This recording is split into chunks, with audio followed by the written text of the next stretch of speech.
Well, usually when you get injured on the job, the only person that's responsible or liable is your employer. And that's handled through the workers' compensation claim. However, sometimes there are third party cases where potentially a manufacturer is responsible for your injuries, or there's a piece of equipment that you're injured on that they may be responsible for, a design defect in the machine. They may be responsible for poorly maintaining that machine and putting it out in the stream of commerce. I had a case of a very catastrophic injury in central Pennsylvania approximately 5 years ago, where my client was a welder. He resided outside of Buffalo, New York, but was down near Reading for a job where he was welding an I-beam. He was on a lift machine, and the lift malfunctioned.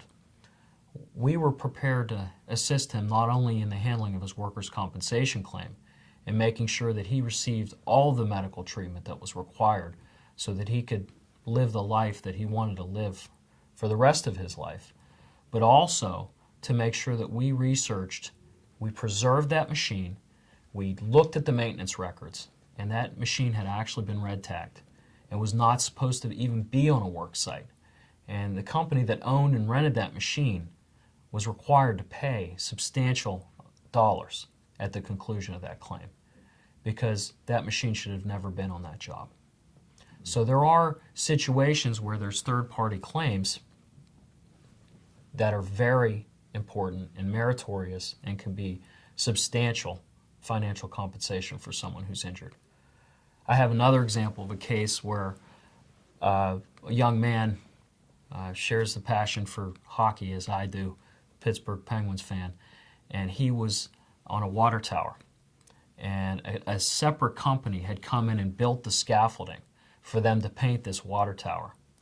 And he had tied off and done everything that was required and what he was supposed to do. However, the scaffolding gave way.